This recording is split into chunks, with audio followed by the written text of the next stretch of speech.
ਵਾਹਿਗੁਰੂ ਜੀ ਕਾ ਖਾਲਸਾ ਸ੍ਰੀ ਵਾਹਿਗੁਰੂ ਜੀ ਕੀ ਫਤਿਹ। ਅੱਜ ਅਸੀਂ ਤੁਹਾਨੂੰ ਬਾਬਾ ਸ਼੍ਰੀ ਚੰਦ ਜੀ ਨਾਲ ਸੰਬੰਧਿਤ ਇੱਕ ਹੋਰ ਸਾਖੀ ਦੱਸਣ ਜਾ ਰਹੇ ਹਾਂ। ਇਸ ਸਾਖੀ ਵਿੱਚ ਅਸੀਂ ਤੁਹਾਨੂੰ ਦੱਸਾਂਗੇ ਕਿ ਕਿਸ ਤਰ੍ਹਾਂ ਬਾਬਾ ਸ਼੍ਰੀ ਚੰਦ ਜੀ ਨੇ ਹੀ ਬਚਪਨ ਵਿੱਚ ਆਪਣੇ ਹਾਣ ਦੇ ਅਤੇ ਸੋਟਿਆਂ ਨੂੰ ਉਪਦੇਸ਼ ਦਿੱਤਾ। ਇੱਕ ਦਿਨ ਬਾਬਾ ਸ਼੍ਰੀ ਚੰਦ ਜੀ ਆਪਣੇ ਹਾਣ ਦੇ ਬੱਚਿਆਂ ਨੂੰ ਲੈ ਕੇ ਇਕੱਠੇ ਬੈਠ ਕੇ ਉਪਦੇਸ਼ ਦੇ ਰਹੇ ਹਨ ਅਤੇ ਬੋਲ ਰਹੇ ਸਨ, ਹੇ ਬਾਲਕੋ, ਤੁਸੀਂ ਬੜੇ ਹੀ ਉੱਤਮ ਤੇ ਸ੍ਰੇਸ਼ਟ ਬਾਲਕ ਹੋ। ਜੋ ਸਿੱਖਿਆ, ਜੋ ਚੰਗੇ ਸੰਸਕਾਰ ਛੋਟੀ ਅਵਸਥਾ ਵਿੱਚ ਹਿਰਦੇ ਵਿੱਚ ਵਿਸ਼ਰਾਮ ਕਰ ਲੈਂਦੇ ਹਨ, ਉਹ ਸੰਸਕਾਰ ਪ੍ਰਾਣੀ ਦੀ ਸਾਰੀ ਉਮਰ ਹਿਰਦੇ ਵਿੱਚ ਸਮਾਏ ਰਹਿੰਦੇ ਹਨ। ਚੰਗੇ ਅਤੇ ਸ਼ੁਭ ਸੰਸਕਾਰ ਦੇ ਪ੍ਰਭਾਵ ਨਾਲ ਹੀ ਇਹ ਜੀਵ ਖੋਟੇ ਕਰਮਾਂ ਤੋਂ ਬਚ ਸਕਦਾ ਹੈ, ਕਿਉਂਕਿ ਅਸੀਂ ਮਨੁੱਖੀ ਅਵਸਥਾ ਧਾਰੀ ਹੋਈ ਹੈ। ਮਨੁੱਖ ਅੰਦਰ ਸ਼ੁਭ ਕਰਮ ਹੋਣੇ ਚਾਹੀਦੇ ਹਨ ਅਤੇ ਵੱਡਿਆਂ ਦਾ ਆਦਰ ਕਰਕੇ ਆਪਣੇ ਧਰਮ ਤੇ ਅਡਿੱਗ ਰਹਿਣਾ ਚਾਹੀਦਾ ਹੈ। ਕੌਮ ਦੀ ਸੇਵਾ ਕਰਨੀ ਚਾਹੀਦੀ ਹੈ। ਆਪਣੇ ਹਿੰਦੁਸਤਾਨ ਦੇਸ਼ ਨੂੰ ਉੱਚ ਸਮਝਣਾ ਚਾਹੀਦਾ ਹੈ। ਆਪਣੇ ਧਰਮ ਵਿੱਚ ਪੱਕੇ ਰਹਿਣਾ ਚਾਹੀਦਾ ਹੈ, ਤਾਂ ਹੀ ਸਾਨੂੰ ਮੋਕਸ਼ ਦੀ ਪ੍ਰਾਪਤੀ ਹੋ ਸਕਦੀ ਹੈ। ਜੋ ਮਨੁੱਖ ਆਪਣੇ ਧਰਮ ਨੂੰ ਛੱਡ ਕੇ ਦੂਸਰੇ ਧਰਮ ਨੂੰ ਧਾਰਨ ਕਰ ਲੈਂਦਾ ਹੈ, ਉਹ ਭਾਵੇਂ ਕਿੰਨਾ ਵੀ ਸ੍ਰੇਸ਼ਟ ਨਾ ਹੋਵੇ, ਉਸ ਧਰਮ ਦੇ ਗ੍ਰਹਿਣ ਕਰਨ ਨਾਲ ਉਸ ਦੀ ਕਲਿਆਣ ਕਰਨ ਦੀ ਸ਼ਕਤੀ, ਭਾਵ ਉਸ ਦਾ ਕਲਿਆਣ ਨਹੀਂ ਹੋ ਸਕਦਾ। ਆਪਣਾ ਧਰਮ ਚਾਹੇ ਛੋਟਾ ਹੋਵੇ ਚਾਹੇ ਵੱਡਾ ਹੋਵੇ, ਆਪਣੇ ਧਰਮ ਵਿੱਚ ਅਡਿੱਗ ਰਹਿਣਾ ਚਾਹੀਦਾ ਹੈ ਅਤੇ ਦੂਸਰੇ ਧਰਮਾਂ ਨੂੰ ਵੀ ਸਤਿਕਾਰ ਦੇਣਾ ਚਾਹੀਦਾ ਹੈ। ਆਪਣੇ ਧਰਮ ਵਿੱਚ ਦ੍ਰਿੜ ਰਹੋ। ਆਪਣੇ ਧਰਮ ਨੂੰ ਛੱਡ ਕੇ ਕਿਤੇ ਹੋਰ ਨਹੀਂ ਜਾਣਾ ਚਾਹੀਦਾ। ਸੰਸਾਰ ਵਿੱਚ ਉਸ ਦੀ ਕੀਮਤ ਘਟ ਜਾਂਦੀ ਹੈ ਜੋ ਆਪਣੇ ਧਰਮ ਦੀ ਇੱਜ਼ਤ ਨਹੀਂ ਕਰ ਸਕਦਾ। ਜਿਵੇਂ ਲਾਲ ਮਿਰਚ ਦਾ ਗੁਣ ਹੈ ਕਿ ਉਹ ਵੱਧ ਤੋਂ ਵੱਧ ਕੌੜੀ ਹੁੰਦੀ ਹੈ, ਤਾਂ ਉਸ ਦਾ ਮੰਡੀ ਵਿੱਚ ਵੀ ਵੱਧ ਤੋਂ ਵੱਧ ਮੁੱਲ ਪੈਂਦਾ ਹੈ। ਜੇਕਰ ਮਿਰਚ ਕਹੇ ਕਿ ਮੈਨੂੰ ਕੌੜੀ ਨਹੀਂ ਹੋਣਾ ਚਾਹੀਦਾ, ਮਿਠਾਸ ਆ ਜਾਵੇ, ਭਾਵ ਉਸ ਵਿੱਚ ਜੇ ਮਿਠਾਸ ਆ ਜਾਵੇ ਤਾਂ ਮਿਰਚ ਦੀ ਕੀਮਤ ਘਟ ਜਾਵੇਗੀ। ਉਸ ਨੂੰ ਮੰਡੀ ਦਾ ਕੋਈ ਵੀ ਵਪਾਰੀ ਨਹੀਂ ਖਰੀਦੇਗਾ, ਕਿਉਂਕਿ ਮਿਰਚ ਨੇ ਆਪਣਾ ਧਰਮ ਛੱਡ ਦਿੱਤਾ ਹੈ। ਇਸੇ ਤਰ੍ਹਾਂ ਮਿਸਰੀ ਦਾ ਵੀ ਗੁਣ ਹੈ। ਅਗਰ ਮਿਸਰੀ ਕੁੜੱਤਣ ਨੂੰ ਧਾਰਨ ਕਰ ਲਵੇ ਤਾਂ ਉਸ ਦੀ ਕੀਮਤ ਘਟ ਜਾਵੇਗੀ, ਕਿਉਂਕਿ ਮਿਸਰੀ ਨੇ ਆਪਣਾ ਧਰਮ ਛੱਡ ਦਿੱਤਾ ਸੀ। ਮਿਸਰੀ ਦੀ ਕੀਮਤ ਤਦ ਤੱਕ ਹੀ ਪਵੇਗੀ ਜਦ ਤੱਕ ਉਸ ਵਿੱਚ ਮਿਠਾਸ ਰਹੇਗੀ। ਭਗਵਾਨ ਸ਼੍ਰੀ ਚੰਦ ਜੀ ਕਹਿਣ ਲੱਗੇ, ਹੇ ਬਾਲਕੋ, ਮਨੁੱਖ ਦੀ ਤਾਂ ਗੱਲ ਹੀ ਕਰਨੀ ਬਹੁਤ ਸ਼ੁਭ ਹੈ। ਅਗਰ ਪਸ਼ੂ ਪੰਛੀ ਵੀ ਆਪਣਾ ਧਰਮ ਛੱਡ ਦੇਣ ਤਾਂ ਉਹ ਵੀ ਦੁਖੀ ਹੋ ਜਾਣਗੇ। ਜਿਵੇਂ ਕਿਸੇ ਆਦਮੀ ਨੇ ਤੋਤੇ ਨੂੰ ਫੜ ਲਿਆ ਤੇ ਉਸ ਤੋਤੇ ਨੂੰ ਪੜ੍ਹਨਾ ਸਿਖਾ ਲਿਆ। ਪੜ੍ਹ ਗੰਗਾ ਰਾਮ, ਤੋਤਾ ਉਸੇ ਦੀ ਜ਼ੁਬਾਨ ਸਿੱਖ ਗਿਆ। ਤੋਤਾ ਜੋ ਉਸਨੇ ਸਿਖਾਇਆ ਸੀ ਉਹ ਬੋਲਣਾ ਸ਼ੁਰੂ ਕਰ ਦਿੱਤਾ। ਤੋਤਾ ਨੇ ਉਸ ਆਦਮੀ ਦੀ ਭਾਸ਼ਾ ਸਿੱਖ ਲਈ, ਜਿਸ ਕਰਕੇ ਤੋਤੇ ਨੂੰ ਪਿੰਜਰੇ ਵਿੱਚ ਪਾ ਦਿੱਤਾ ਗਿਆ, ਕਿਉਂਕਿ ਉਸਨੇ ਆਪਣੀ ਭਾਸ਼ਾ ਛੱਡ ਕੇ ਮਨੁੱਖਾਂ ਦੀ ਭਾਸ਼ਾ ਧਾਰਨ ਕਰ ਲਈ ਸੀ। ਆਪਣਾ ਧਰਮ ਛੱਡ ਦਿੱਤਾ ਸੀ ਅਤੇ ਦੂਸਰਾ ਧਰਮ ਅਪਣਾ ਲਿਆ ਸੀ। ਉਸ ਨੂੰ ਪਿੰਜਰੇ ਵਿੱਚ ਬੰਦ ਕਰ ਦਿੱਤਾ ਗਿਆ ਤੇ ਉਹ ਪਿੰਜਰੇ ਵਿੱਚੋਂ ਉੱਚੀ ਉੱਚੀ ਬੋਲਣ ਲੱਗ ਪਿਆ। ਮਨੁੱਖ ਦੀ ਭਾਸ਼ਾ। ਉਹ ਹੁਣ 1 ਫੁੱਟ ਤੋਂ ਜ਼ਿਆਦਾ ਉਡਾਰੀ ਨਹੀਂ ਮਾਰ ਸਕਦਾ ਸੀ। ਉਸ ਦੀ ਆਜ਼ਾਦੀ ਖਤਮ ਹੋ ਗਈ ਸੀ। ਉਸ ਨੂੰ ਜੇਲ੍ਹ ਵਿੱਚ ਬੰਦ ਕਰ ਦਿੱਤਾ ਗਿਆ ਸੀ, ਕਿਉਂਕਿ ਉਸ ਨੇ ਆਪਣੀ ਬੋਲੀ ਛੱਡ ਕੇ ਮਨੁੱਖ ਦੀ ਬੋਲੀ ਬੋਲਣਾ ਸ਼ੁਰੂ ਕਰ ਦਿੱਤਾ ਸੀ।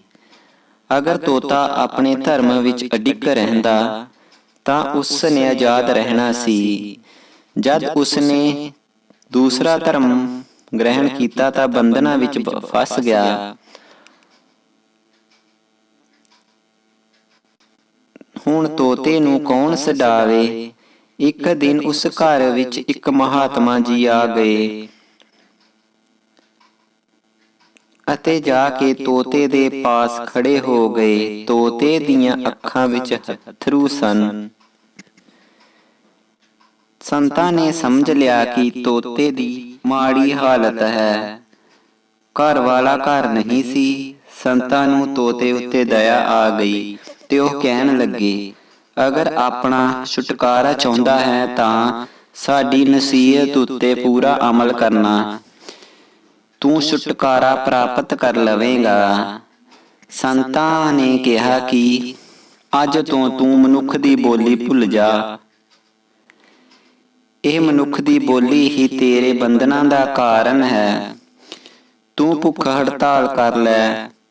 ਕੋਈ ਵੀ ਆਦਮੀ ਤੇਰੇ ਕੋਲ ਆਵੇ, ਤੂੰ ਲੇਟ ਕੇ ਲੰਮਾ ਪੈ ਜਾਵੇਂ, ਕੁਝ ਨਾ ਬੋਲੀ, ਕੁਝ ਨਾ ਖਾਵੀਂ। ਜੇ ਮਨੁੱਖ ਬੋਲਣ ਲਈ ਕਹਿਣਗੇ ਤਾਂ ਤੂੰ ਕੁਛ ਨਾ ਬੋਲੀ।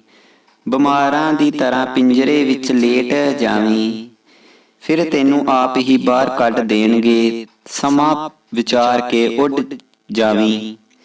ਸੰਤਾਂ ਦੀ ਦੱਸੀ ਹੋਈ ਸਿੱਖਿਆ ਤੇ ਤੋਤੇ ਨੇ ਚੱਲਣ ਦਾ ਮਨ ਬਣਾ ਲਿਆ ਅਤੇ ਅੰਨ ਪਾਣੀ ਛੱਡ ਦਿੱਤਾ। ਭੁੱਖ ਹੜਤਾਲ ਤੇ ਬੈਠ ਗਿਆ।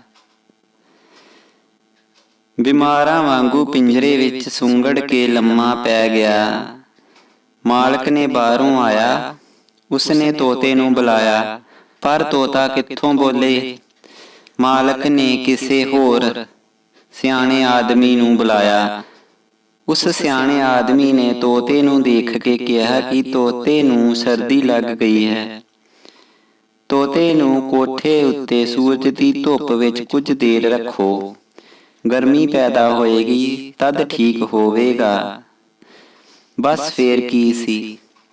ਤੋਤੇ ਨੂੰ ਪਿੰਜਰੇ ਵਿੱਚੋਂ ਬਾਹਰ ਕੱਢ ਕੇ ਛੱਤ ਉੱਤੇ ਰੱਖਿਆ ਗਿਆ। ਜਦ ਮਾਲਕ ਤੋਤੇ ਤੋਂ ਕੁਝ ਦੂਰ ਜਾ ਕੇ ਬੈਠ ਗਿਆ ਤਾਂ ਤੋਤੇ ਨੇ ਸਹਿਜੇ ਸਹਿਜੇ ਹਿੱਲਣਾ ਸ਼ੁਰੂ ਕਰ ਦਿੱਤਾ ਅਤੇ ਹੌਲੀ ਜੀ ਅੱਖ ਖੋਲ ਕੇ ਤੋਤੇ ਨੇ ਜਦ ਦੇਖਿਆ ਕਿ ਮਾਲਕ ਦੂਰ ਬੈਠਾ ਹੈ, ਤੋਤਾ ਝੱਟ ਉਡਾਰੀ ਮਾਰ ਕੇ ਉੱਡ ਗਿਆ ਤੇ ਸਾਹਮਣੇ ਬੋਹੜ ਦੇ ਦਰਖਤ ਉੱਤੇ ਜਾ ਕੇ ਬੈਠਾ। ਤਾਂ ਮਾਲਕ ਬੋਲਿਆ, ਗੰਗਾ ਰਾਮ ਆ ਕੇ ਚੂਰੀ ਖਾ ਲੈ। ਗੰਗਾ ਰਾਮ ਨੇ ਮਾਲਕ ਨੂੰ ਕਿਹਾ ਕਿ ਹੁਣ ਆਜ਼ਾਦੀ ਦੀ ਚੂਰੀ ਹੀ ਖਾਵਾਂਗਾ। ਮੈਂ ਆਪਣਾ ਧਰਮ ਛੱਡ ਕੇ ਪਿੰਜਰੇ ਵਿੱਚ ਕੈਦ ਹੋ ਗਿਆ ਸੀ, ਮਗਰ ਸੰਤਾਂ ਦੀ ਕਿਰਪਾ ਦੇ ਨਾਲ ਮੇਰੇ ਬੰਧਨ ਟੁੱਟ ਗਏ ਹਨ। ਇਹ ਜੁਗਤੀ ਸੰਤਾਂ ਤੋਂ ਬਿਨਾਂ ਨਹੀਂ ਲੱਭਦੀ। ਧੰਨ ਹਨ ਸੰਤ ਜਿਨ੍ਹਾਂ ਨੇ ਮੈਨੂੰ ਪਿੰਜਰੇ ਚੋਂ ਨਿਕਲਣ ਦੀ ਜੁਗਤੀ ਦੱਸੀ। ਭਗਵਾਨ ਸ਼੍ਰੀ ਚੰਦ ਜੀ ਕਹਿਣ ਲੱਗੇ, ਹੇ ਬਾਲਕੋ, ਤੁਸੀਂ ਵੀ ਵੱਡੇ ਹੋ ਕੇ ਆਪਣਾ ਧਰਮ ਨਹੀਂ ਛੱਡਣਾ। ਅਗਰ ਆਪਣੇ ਧਰਮ ਛੱਡ ਕੇ ਦੂਸਰੇ ਧਰਮ ਕਬੂਲ ਕਰੋਗੇ ਤਾਂ ਤੋਤੇ ਵਾਂਗੂ ਆਜ਼ਾਦੀ ਗਵਾ ਦੇਵੋਗੇ। ਮਨੁੱਖ ਦੀ ਬੋਲੀ ਮੁਬਾਰਕ ਮਨੁੱਖਾਂ ਲਈ, ਮਗਰ ਤੋਤੇ ਲਈ ਮਨੁੱਖ ਦੀ ਬੋਲੀ ਬੰਧਨ ਬਣ ਗਈ। ਦੂਸਰੇ ਦਿਨ ਭਗਵਾਨ ਜੀ ਬਾਲਗਾਂ ਨੂੰ ਲੈ ਕੇ ਪਿੰਡ ਤੋਂ ਬਾਹਰ ਇੱਕ ਜਗ੍ਹਾ ਤੇ ਬੈਠ ਗਏ। ਸਾਰੇ ਮੁੰਡਿਆਂ ਦੀਆਂ ਕੁਸ਼ਤੀਆਂ ਕਰਵਾਈਆਂ ਅਤੇ ਫਿਰ ਕੁਝ ਸਮਾਂ ਆਰਾਮ ਕਰਨ ਤੋਂ ਬਾਅਦ ਉਹਨਾਂ ਦੀ ਦੌੜ ਲਵਾਈ ਅਤੇ ਇਸ਼ਨਾਨ ਕਰਵਾਇਆ। ਜਲ ਵਿੱਚ ਚੁੱਭੀਆਂ ਮਾਰੀਆਂ ਅਤੇ ਆਨੰਦ ਪ੍ਰਾਪਤ ਕੀਤਾ। ਉਪਰੰਤ ਬਾਲਕਾਂ ਦੀ ਸਭਾ ਬੁਲਾਈ। ਬਾਲਕਾਂ ਨੂੰ ਉਪਦੇਸ਼ ਦਿੰਦੇ ਹੋਏ ਬਾਬਾ ਜੀ ਨੇ ਕਿਹਾ ਕਿ ਤੁਸੀਂ ਸਦਾ ਯਾਦ ਰੱਖਣਾ, ਮਨੁੱਖ ਜਨਮ ਬਹੁਤ ਭਲਾ ਕਰਕੇ ਪ੍ਰਾਪਤ ਹੁੰਦਾ ਹੈ। 84 ਲੱਖ ਜੂਨ ਵਿੱਚੋਂ ਮਨੁੱਖ ਜਨਮ ਦੁਰਲੱਭ ਹੈ। ਮਨੁੱਖ ਅਗਿਆਨਤਾ ਵਿੱਚ ਫਸ ਕੇ ਪਦਾਰਥਾਂ ਨੂੰ ਸੱਚ ਸਮਝ ਲੱਗ ਪੈਂਦਾ ਹੈ। ਪਦਾਰਥਾਂ ਦੇ ਮੋਹ ਵਿੱਚ ਫਸ ਕੇ ਅਨਮੋਲ ਜੀਵਨ ਨੂੰ ਅਜਾਈ ਗਵਾਈ ਜਾਂਦਾ ਹੈ। ਹਾਲਾਂਕਿ ਵੇਦ ਸ਼ਾਸਤਰਾਂ ਵਿੱਚ ਸਭ ਕੁਝ ਗਿਆਨ ਪ੍ਰਾਪਤ ਹੋ ਜਾਂਦਾ ਹੈ, ਪਰ ਮਨੁੱਖ ਕਿਸੇ ਵੀ ਗਿਆਨ ਉੱਤੇ ਚੱਲਣ ਦੀ ਕੋਸ਼ਿਸ਼ ਨਹੀਂ ਕਰਦਾ। ਬਾਕੀ ਜੂਨਾਂ ਨੂੰ ਤਾਂ ਗਿਆਨ ਪ੍ਰਾਪਤ ਨਹੀਂ ਹੈ ਜਿੰਨਾ ਮਨੁੱਖ ਨੂੰ ਗਿਆਨ ਪ੍ਰਾਪਤ ਹੈ। ਮਨੁੱਖ ਨੇ ਤੀਰਥ ਅਸਥਾਨ ਬਣਾਏ ਹੋਏ ਹਨ, ਜਿਸ ਦੀ ਯਾਤਰਾ ਕਰਕੇ, ਗੰਗਾ ਵਿੱਚ ਇਸ਼ਨਾਨ ਕਰਕੇ ਪਾਪਾਂ ਤੋਂ ਬਚ ਸਕਦਾ ਹੈ। ਪਾਪ ਧੋਤੇ ਜਾ ਜਾਂਦੇ ਹਨ। ਮਨੁੱਖ ਇੱਕ ਸ੍ਰੇਸ਼ਟ ਪ੍ਰਾਣੀ ਹੈ, ਹੋਰਨਾਂ ਨੂੰ ਵੀ ਤਾਰ ਸਕਦਾ ਹੈ ਤੇ ਆਪ ਵੀ ਤਰ ਸਕਦਾ ਹੈ। ਸੰਸਾਰ ਵਿੱਚ ਮਨੁੱਖ ਦੀ ਸ੍ਰੇਸ਼ਟਤਾ ਉੱਤਮ ਹੈ, ਮਗਰ ਬਾਕੀ ਜੂਨਾਂ ਨੂੰ ਇਸ਼ਨਾਨ ਕਰਨ ਦਾ ਅਵਸਰ ਨਹੀਂ ਮਿਲਦਾ। ਮਨੁੱਖ ਜਨਮ ਪਾ ਕੇ ਸ਼ੁਭ ਕਰਮ ਕਰਨੇ ਚਾਹੀਦੇ ਹਨ। ਮਰਨ ਉਪਰੰਤ ਪਸ਼ੂਆਂ ਦੀਆਂ ਜੂਨਾਂ ਤੋਂ ਬਚਣ ਲਈ ਸਿਮਰਨ ਕਰਨਾ ਚਾਹੀਦਾ ਹੈ, ਭਗਤੀ ਆਦਿ ਕਰਨੀ ਚਾਹੀਦੀ ਹੈ, ਸੱਚਾ ਜੀਵਨ ਬਤੀਤ ਕਰਨਾ ਚਾਹੀਦਾ ਹੈ, ਦੂਸਰਿਆਂ ਦੀ ਮਦਦ ਕਰਨੀ ਚਾਹੀਦੀ ਹੈ, ਸਾਰਿਆਂ ਨੂੰ ਇੱਕ ਸਮਾਨ ਸਮਝਣਾ ਚਾਹੀਦਾ ਹੈ, ਮਾਤਾ ਪਿਤਾ ਦੀ ਸੇਵਾ ਕਰਨੀ ਚਾਹੀਦੀ ਹੈ। ਇਹ ਉਪਦੇਸ਼ ਬਾਬਾ ਸ਼੍ਰੀ ਚੰਦ ਜੀ ਨੇ ਸਾਰੇ ਬਾਲਗਾਂ ਨੂੰ ਦਿੱਤਾ। ਮਨੁੱਖੀ ਜੀਵਨ ਸਫਲ ਕਰਨ ਲਈ ਸਾਨੂੰ ਸਾਧਨਾ ਕਰਨੀ ਚਾਹੀਦੀ ਹੈ। ਭਗਵਾਨ ਨੇ ਕਿਹਾ ਕਿ ਹੁਣ ਸਾਨੂੰ ਪਿੱਛੇ ਪ੍ਰਾਰਥਨਾ ਕਰਨੀ ਚਾਹੀਦੀ ਹੈ ਤਾਂ ਕਿ ਅਸੀਂ ਭਗਵਾਨ ਦੀ ਮਿਹਰ ਦਾ ਪਾਤਰ ਬਣ ਸਕੀਏ। ਇਹ ਕਹਿ ਕੇ ਭਗਵਾਨ ਜੀ ਹੌਲੀ ਹੌਲੀ ਪਿੰਡ ਵੱਲ ਨੂੰ ਬੱਚਿਆਂ ਨੂੰ ਨਾਲ ਲੈ ਕੇ ਚੱਲ ਪਏ। ਸਭ ਲੜਕੇ ਬਾਬਾ ਸ਼੍ਰੀ ਚੰਦ ਜੀ ਦੇ ਪਿੱਛੇ ਪਿੱਛੇ ਤੁਰ ਪਏ। ਅੱਗੇ ਜਾ ਕੇ ਬਾਬਾ ਸ਼੍ਰੀ ਚੰਦ ਜੀ ਆਪਣੇ ਘਰ ਚਲੇ ਗਏ ਅਤੇ ਸਾਰੇ ਬਾਲਕ ਆਪੋ ਆਪਣੇ ਘਰ ਆ ਗਏ। ਬੱਚਿਆਂ ਦੇ ਮਾਤਾ ਪਿਤਾਵਾਂ ਨੇ ਆਪਣੇ ਬੱਚਿਆਂ ਦੇ ਦਰਸ਼ਨ ਕੀਤੇ ਅਤੇ ਨਿਹਾਲ ਹੋਏ ਅਤੇ ਬਾਬਾ ਸ਼੍ਰੀ ਚੰਦ ਜੀ ਦੇ ਮਾਤਾ ਪਿਤਾ ਨੇ ਵੀ ਜਦੋਂ ਉਹਨਾਂ ਦੇ ਦਰਸ਼ਨ ਕੀਤੇ ਅਤੇ ਨਿਹਾਲ ਹੋਏ।